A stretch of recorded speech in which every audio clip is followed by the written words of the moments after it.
제갈량이 죽은 후 진행되는 삼국지의 후반부는 유비와 조조, 송권 등이 모두 살아있을 때 전반부에 비해서는 상대적으로 흥미를 끌지 못하는 탓에 사람들에게 잘 알려져 있지 않죠. 하지만 비교적 존재감이 덜해진 후반부의 장수들 중에서도 엄청난 무력을 보유한 것으로 그 이름을 널리 알린 인물이 있는데요. 바로 오늘 이야기의 주인공인 문왕입니다. 삼국지를 좋아하는 일부 팬들에게는 정사에서 최강이라 평가받는 관우와 장비를 넘어 어쩌면 삼국지를 통틀어 최강의 장수일지도 모른다는 평가까지 받는 것이 문왕이죠. 그럼 지금부터 그의 이야기를 시작해보겠습니다. 사실 문왕의 실제 이름은 문숙이며 문왕은 그가 어릴 적 사용했던 이름인데 우리에게 널리 알려진 이름은 문왕이기 때문에 이제는 대부분의 사람들이 그를 가리켜 문왕이라 부르고 있죠.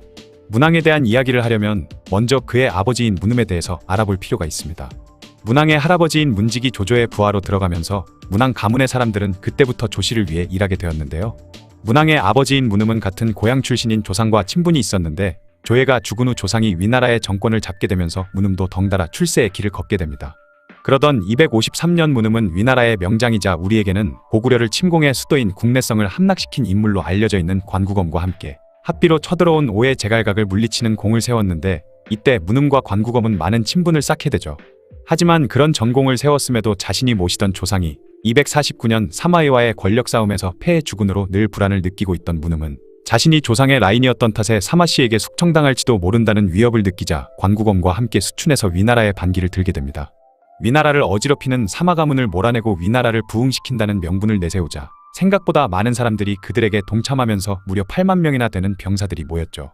이를 가만히 지켜볼 수만은 없었던 당시 위나라의 최고 권력자 사마사는 제갈탄과 함께 직접 병사들을 이끌고 반란을 진압하러 출격합니다. 그렇게 당시 18살이던 어린 문왕은 아버지를 따라 전장에 나서게 되죠. 문음은 무장으로서의 용맹은 뛰어난 편이었지만 많은 병사들을 다스리는 지휘관으로서의 능력은 떨어지는 편이었다고 하는데요. 반대로 그의 어린 아들 문왕은 뛰어난 무력과 통솔력을 갖추고 있어서 아버지가 트롤링을 할 때마다 위기를 벗어나도록 도와줬다고 합니다. 사마사 군과의 전투가 벌어졌을 때도 문음은 적은 수의 병력으로 자신들을 끌어내려는 등의 계책을 알아보지 못한 채 정찰병도 보내지 않고 무작정 병사들을 끌고 등의 선봉대를 추격했다가 사마사가 이끄는 본대와 정면으로 마주치게 되었죠. 예상치 못한 위기에 빠진 문음은 그대로 멘탈이 나가버렸는지 아들인 문왕을 붙잡고 빨리 도망가야 된다는 말만 반복했다고 합니다. 하지만 그때 문왕은 침착한 태도로 문음을 진정시키고는 비록 적의 본대가 우리 부대에 비해 병력면에서 우세하지만 먼 거리를 이동해왔기 때문에 병사들이 지쳐있을 겁니다. 그리고 적들은 우리가 당연히 도망갈 것이라 생각하고 있기 때문에 해가 떨어지고 나서 거꾸로 공격을 한다면 이길 수 있습니다. 라며 자신감이 넘치는 태도로 오히려 아버지를 설득했죠. 그렇게 패기 넘치는 아들의 모습을 보고 멘탈을 회복한 문음은 병사들을 둘로 나눠 양방향에서 공격하는 계책을 세웠습니다.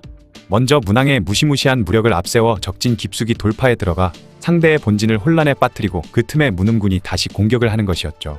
이후 시작된 공격에서 문왕은 자신이 그저 말뿐인 장수가 아니란 것을 증명이라도 하듯 병사들을 이끌고 위군의 진영으로 쳐들어가 병사들을 마구잡이로 죽이기 시작했는데 놀랍게도 한 번에 그친 것이 아니라 몇 차례나 위군의 진영으로 돌격해 말 그대로 위군을 박살내버리고는 북을 울리며 사마사를 도발하는 것을 반복했다고 합니다. 이때 사마사는 눈에 종기가 나서 의원에게 자신의 종기를 째도록 시켰는데 문왕의 활약상을 전해 듣고는 놀라서 눈이 빠져나왔다는 기록이 있다고 하죠. 사마사는 자신의 그런 모습을 보면 군사들이 겁을 먹을까봐 급하게 옷으로 눈을 가리고 이빨로 옷을 물어뜯으면서 통증을 겨우 참아내며 주변 사람들에게 이 사실을 숨겼다고 하네요. 여기까지는 좋았는데 문제는 문음이 길이라도 잃은 것인지 미리 아들과 약속한 시간에 정해진 장소에 도착을 하지 못하면서 문왕이 목숨 걸고 혼란에 빠뜨려버린 위군 본진에 2차 공격을 하지 못했다는 것이죠. 문왕의 부대만으로는 상대에 비해 병력의 수가 워낙 적었기 때문에 시간이 지날수록 위나라 병사들이 다시 상태를 회복하는 모습을 본 문왕은 자칫 잘못하다가는 전멸할 수도 있겠다는 걸 깨닫고 후퇴를 하게 됩니다. 눈알이 튀어나오는 굴욕을 당한 사마사는 기회를 놓치지 않기 위해 정예기병 8천으로 퇴각하는 문음군의 뒤를 쫓았죠. 이때까지만 해도 추격대를 보낸 사마사와 추격을 하는 위군 병사들은 도망가는 적들을 일방적으로 공격하며 피해를 입힐 생각이었겠지만 적군의 후방을 지키는 것은 바로 문왕이었습니다. 문왕은 자신들을 추격해오는 위군의 병사들을 보더니 갑자기 기병 10여 기를 이끌고 역주행을 해서 위군의 정예병 추격대 100여 명을 썰어버렸다고 하는데요. 고작 10여 명의 부하들만 데리고 학살극을 벌이는 문왕의 모습을 보고 충격과 공포를 느낀 추격대는 이후 문왕이 모습을 보이는 곳마다 살기 위해 모두 흩어져서 도망을 가기 바빴다고 합니다. 자칫 통감에 따르면 문왕은 이후에도 다시 혼자서 말을 타고는 수천 명의 기병 속으로 뛰어들어 100명 가까운 병사들을 썰어버리는 무쌍을 67번 반복했고 그를 추격하던 기병들은 겁을 먹고 감히 문왕의 근처에 다가서지도 못했다고 하죠. 그렇게 문음은 문왕의 압도적인 무력 덕분에 겨우 목숨을 건져 오나라로 망명했지만 문왕 같은 아들이 없었던 관구검은 도망치던 도중 화살을 맞고 죽게 됩니다. 257년에는 제갈탄이라는 인물이 사마 가문에 맞서는 난을 일으켰고 5회 망명에 있던 문음 문왕 부자는 제갈탄의 구원 요청을 받자 병사들을 이끌고 그를 도우러 출격했죠. 그런데 문음군이 제갈탄의 본거지인 수춘성을 포위하고 있던 위나라 병사들을 돌파하는 데 성공하고 수춘성에 합류하는 데 성공한 것까지는 좋았는데 이후 위군을 상대할 전략을 짜는 과정에서 의견 충돌이 발생했고 감정 싸움이 격해진 결과 문음이 제갈탄에게 살해당하는 일이 일어나 버렸습니다. 아버지의 사망 소식을 들은 문왕은 병사들을 끌고 진군하려 했지만 이미 전세가 기울었음을 깨달은 병사들이 그의 명령에 따르지 않자 동생인 문호를 데리고 탈출해 위나라로 귀순을 하게 되죠. 문왕이 위험인물이라 생각한 사마소의 신하들은 그를 죽여야 한다고 주장했지만 오히려 사마소는 문왕에게 관직을 내리며 제갈탄군에게도 그 사실을 알렸습니다. 자신은 반란군의 수계 문음의 아들인 문왕도 이렇게 살려줄 만큼 자비로우니 너희들도 살고 싶으면 나에게 항복하라는 메시지를 보낸 것이죠. 이후 문왕은 문호와 함께 수춘성 주변을 돌며 병사들에게 항복을 권했고 반란군 병사들은 사마소가 원한을 가지고 있었던 문왕이 벼슬까지 받으면서 용서받은 것을 보고는 크게 동요하며 항복하는 사람이 늘어났고 심지어 사마소가 수춘성에 가까이 와도 활을 쏘지 않을 지경이 되었다고 합니다. 반란군의 사기가 크게 꺾인 것을 확인한 사마소는 총공격을 가해 수춘성을 함락시켰죠. 이후 사마염이 위를 멸망시키고 서진의 황제가 되자 그를 섬기게 된 문왕은 277년 독발수기능이 난을 일으켰을 때 병사들을 끌고 나가 그와의 싸움에서 크게 이기고 무려 20만 명이나 되는 병사들의 항복을 받아 그들을 포로로 만들면서 문왕이 단순히 무력이 뛰어난 것뿐만이 아니라 대규모 병력을 이끌고 전투를 승리로 이끄는 능력 또한 뛰어나다는 것까지 증명했습니다. 하지만 문왕은 뛰어난 전공을 세웠음에도 사마염에게 인정받지 못했을 뿐만 아니라 291년에는 너무나도 허망한 죽음을 맞게 되는데요. 사마염이 죽고 사마충이 황제에 오르자 그의 아내인 가남풍이 당시 서진의 실권자였던 양준과 그의 일파를 숙청하는 과정에서 동안공 사마여라는 인물이 문왕을 양준일파로 몰아가면서 문왕을 포함한 그의 3족이 모두 멸족을 당하게 된 것입니다. 왜냐하면 사마여의 정체가 바로 제갈탄의 외손자였고 그는 외할아버지인 제갈탄을 죽게 만든 문왕에게 원한을 품고 있었기 때문이죠. 문왕이 대규모 병력을 이끌고 전투를 벌였던 기록은 그리 많지가 않기 때문에 삼국지에서 최고의 지휘관으로 뽑히는 조조나 유비, 조인, 주유 등과 비교했을 때 지휘관으로서 문왕의 능력에 대해서는 정확한 평가를 내리기가 쉽지 않지만 그가 엄청난 무력을 가지고 있었음을 부정하는 사람은 많지 않습니다. 상대적으로 병사들의 무장이나 훈련 상태가 부실했던 삼국지 초반부에 비해 위호촉 삼국으로 정립이 된 후반부의 병사들은 그야말로 정예라 할 수 있는데 문왕은 잘 훈련된 정예 병사들을 상대로 몇 번이나 돌격을 반복하면서 무려 600명이 넘는 적들을 쓸어버리는 무쌍을 찍은 것이죠. 이런 기록을 봤을 때 문왕이 무력만으로 본다면 삼국지에 나오는 장수들 중 최강이라는 평가를 들을 만한 것 같기도 하네요. 오나라에서 최강의 무력을 가진 장수를 뽑아보라고 하면 감령이나 태사자, 주태 등의 이름이 가장 많이 나오고는 했죠. 하지만 정사의 기록에 관심을 가지는 사람들이 점점 많아지면서 어느 순간부터 오나라 최강의 무장이라고 하면 이 인물의 이름이 많이 오르기 시작했는데요. 바로 오늘 이야기의 주인공인 정봉입니다. 과연 정봉이 어떤 기록을 남겼길래 이런 평가를 받게 된 것인지 지금부터 함께 보시죠. 정봉은 여강군 안풍현에서 태어났으며 그가 정확히 언제 태어났는지는 알 수 없다고 합니다. 나관중의 소설 삼국지연의에서는 항상 서성과 함께 세트로 등장하면서 중반부부터 활약하기 시작하지만 정사의 기록에 따르면 그가 진정한 활약을 하기 시작한 것은 손권이 죽은 이후부터라고 하죠. 정봉이 215년 또는 219년에 죽은 감령의 수하였다는 기록이 있는데 그때 정봉의 나이가 적게 잡아서 20대 초반 정도라고 가정한다면 손권이 죽은 252년 이후 정봉이 본격적으로 활약을 했다는 것인데 이때 정봉의 나이는 이미 50대가 된 후입니다. 그렇게 활약하기 시작한 정봉이 마지막 전공을 세운 것은 269년이니 그때 그의 나이는 60을 훌쩍 넘기고 70을 바라볼 시점이겠죠. 삼국지에서 노장의 투혼이라고 하면 가장 먼저 떠오르는 것이 바로 황충이고 이 황충이 전성기를 보냈던 시절 그의 나이가 50대 중후반에서 60대 초중반 정도였을 것으로 짐작되는데 정봉은 그 황충보다 더 많은 나이에도 맹활약을 한 것입니다. 기록에 따르면 정봉은 젊었을 때부터 그 용맹을 인정받아 감령과 육손 반장 등의 아래에서 싸웠는데 자신이 다치는 것을 신경 쓰지 않고 싸움터에서 선봉으로 나서 매번 적장의 목을 베고 깃발을 뺏는 일이 많았다고 하는데요. 그렇게 오나라의 정벌의 수차례 따라가 싸움이 일어날 때마다 매번 적장을 베고 적의 깃발을 뽑는 으뜸가는 공을 세우면서 그 공로를 인정받아 편장군의 자리에 오르게 되었습니다. 편장군이 된 후로도 계속 전공을 세웠던 것인지 손권이 죽고 그의 막내 아들인 솔량이 뒤를 이은 후에는 관군 장군이 되고 도정후에 봉해졌다고 하죠. 정봉이 도정후에 봉해진 252년은 위와 오 두 나라에 무척 중요한 시기였습니다. 위나라는 251년에 사마이가 죽자 아들 사마사가 뒤를 이었고, 오나라는 252년 손권이 죽은 후 제갈근의 아들 제갈각이 태부 자리에 올라 황제 솔량을 대신해 나라를 다스리는 섭정을 하던 시기였죠. 사마사와 제갈각 두 사람 다 이제 막 나라의 실권자가 된 시점이었기 때문에 다른 사람들이 인정할 만한 공적을 세워 자신의 기반을 확고히 하려는 마음을 품고 있었습니다. 그 생각을 먼저 실행에 옮긴 것은 바로 제갈각이었죠. 제갈각은 241년 작피전투에서 오나라가 위나라에 패했을 때 망가져버린 동흥의 제방을 다시 건설하고 그 산의 양쪽으로 성을 쌓으면서 사마사에게 한번 붙어보자는 간접적인 신호를 보냈습니다. 공적을 세울 기회만을 기다리고 있던 사마사는 제갈각의 도발에 바로 응했죠. 이후 사마사는 제갈탄과 부하라는 신하를 불러 어떤 식으로 오를 공격하면 좋을지 의견을 내보라고 명했습니다. 먼저 부하라는 신하는 지금 당장 제갈각의 도발에 응하는 건 좋은 생각이 아니며 일단 오나라와의 국경지역의 병력을 늘려 대치만 한 다음에 둔전을 실시하면서 장기적으로 기회를 노리다가 오해 혼란이 생겼을 때 병사들을 보내 공격하면서 제갈각을 압박하자고 했죠. 아직 지지 기반을 확고하게 쌓지 못한 제갈각이 공적을 세우기 위해 조급해져 있으니 오히려 그 사정을 역으로 이용하자는 의견을 낸 것인데요. 하지만 다른 신하인 제갈탄은 오히려 즉시 공격을 할 것을 주장하며 위나라가 오나라를 침공할 때 자주 사용하는 공격로인 남군과 무창동 세 곳의 병사들을 보내 오나라에 대한 총공격을 하는 게 좋을 것 같다는 의견을 냈죠. 공적을 세우기 위해 마음이 급한 것은 사마사 또한 마찬가지였기 때문에 그는 결국 제갈탄의 삼로 침공 의견을 받아들이게 됩니다.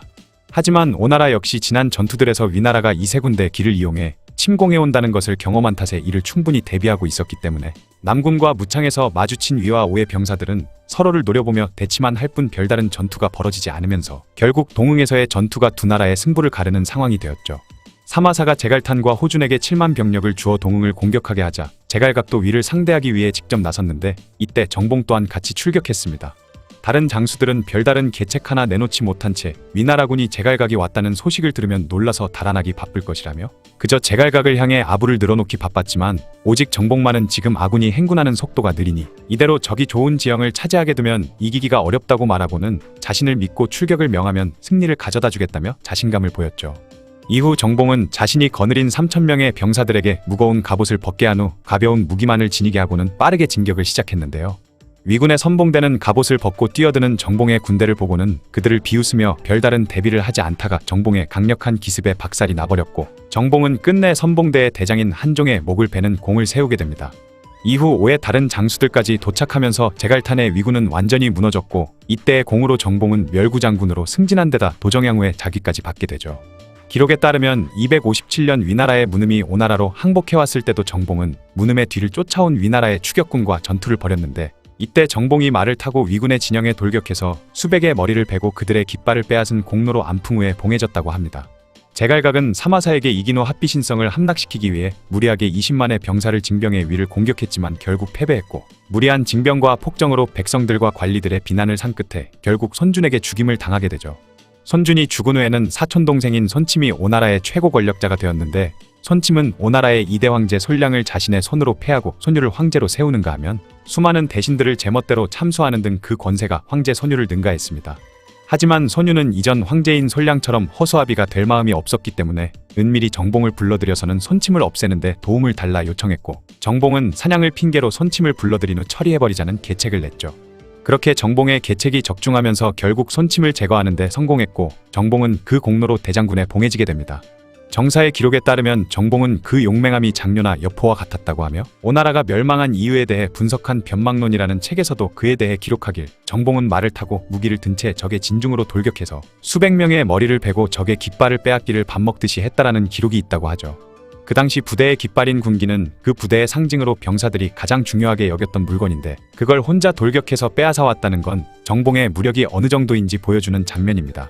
정세가 혼란한 탓에 급하게 징병되면서 제대로 된 훈련을 받지 못한 병사들도 많았던 삼국지의 전반부에 비해 삼국이 정립된 후반부의 병사들은 체계적인 훈련을 받은 정예병사들이 많은데 그런 정예병사들을 상대로 무쌍을 찍은 기록을 남긴 것이 바로 정봉이기 때문에 문왕과 함께 삼국지 후반의 최강자라는 평가를 받고 있다고 하네요. 하나의 나라가 세워지는 데는 무수히 많은 사람들의 노력과 희생을 필요로 하지만 정작 그렇게 세운 나라가 망하는 것은 정말 순식간이 되는 경우도 많죠. 오늘 이야기의 주인공인 서진의 초대 황제 사마염 또한 잘못된 선택으로 나라를 망조로 이끈 무책임한 군주였습니다. 삼국지의 유명한 책사 사마이의 손자이자 사마소의 장남으로 태어난 사마염은 중국 역대 통일왕조의 초대 군주 중에서 집안덕을 가장 많이 본 인물이라 평가받고 있는데요.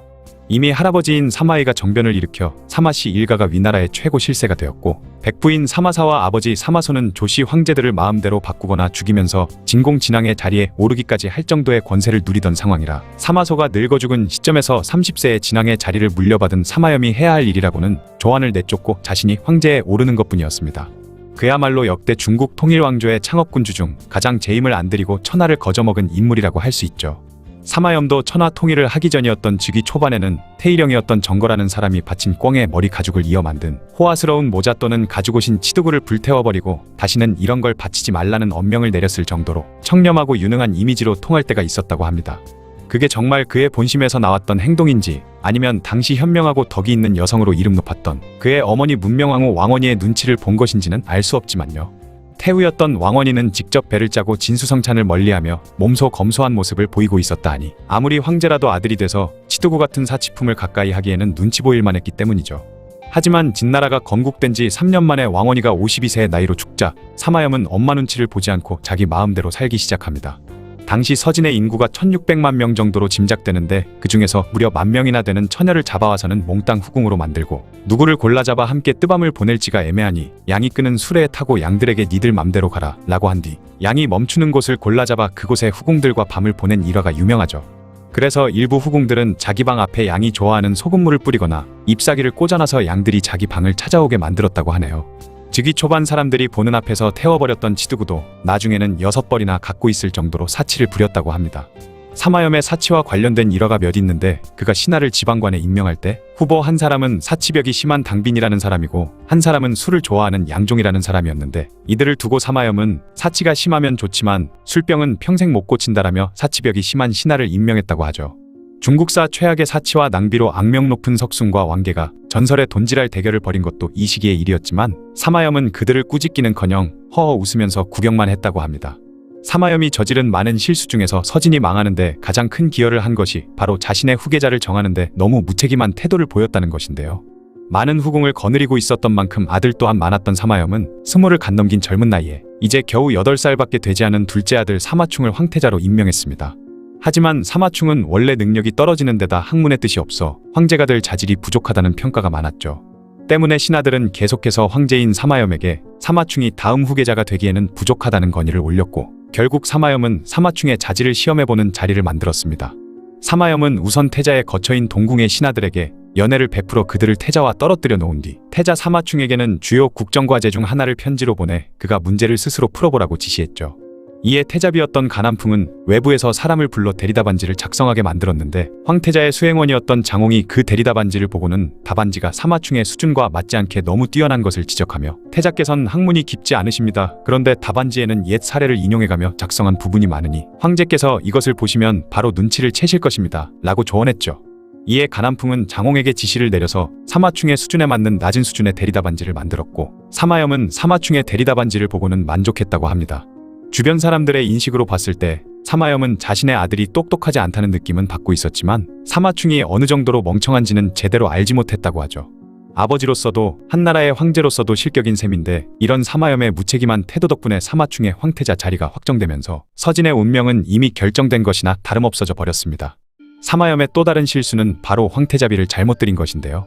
사마충이 12살 되던 해에 그의 결혼 상대를 찾던 사마염에게 아내인 양왕후가 가충의 딸인 가남풍을 태자비로 드릴 것을 청했죠. 사마염은 가남풍이 교만하고 질투심이 강하며 음험한 계략을 잘 꾸미는 성격이라는 것을 이미 알고 있었고, 재능 있는 대신인 위관의 딸을 태자비로 맞아들이는 것이 훨씬 더 나은 선택이라는 것을 알고 있었음에도 계속되는 양왕후의 고집을 이기지 못해 기어이 가남풍을 사마충의 결혼 상대로 결정해버립니다. 그렇게 잘못된 며느리를 들인 덕분에 서진의 후계자는 백치 소리를 듣는 사마충으로 확정돼 버렸는데요. 사마염이 죽고 사마충이 황제가 된 이후 가남풍은 온갖 문제를 일으킨 끝에 다른 황족과 제후들이 난을 일으키게 만들었고, 그 반란을 계기로 팔왕의 난이 일어나면서 서진은 돌이킬 수 없는 몰락의 길을 걷게 됩니다. 당시 서진의 상황으로 볼 때 이런저런 문제가 없지는 않았지만, 그냥 사마염 수준 정도는 되는 황제가 후대 왕위에 올랐거나 가남풍 대신 위관의 딸이 사마충의 아내가 되었거나 해서 가남풍이 설치지 못하게 만들기만 했어도 팔왕의 난에 이어 영가의 난으로 이어지는 서진의 멸망은 충분히 피해갈 수 있었다는 의견이 많죠. 서진을 멸망으로 이끈 문제들 중 몇 가지는 충분히 사전에 예측 가능한 일이었던 데다가 그것을 미리 방지할 수 있는 기회와 힘이 사마염에게는 충분히 있었습니다. 하지만 사마염은 그렇게 하지 않은 채 무책임하게 그 문제들을 방관하면서 자신이 세운 나라가 멸망의 길을 걷도록 만든 셈이죠.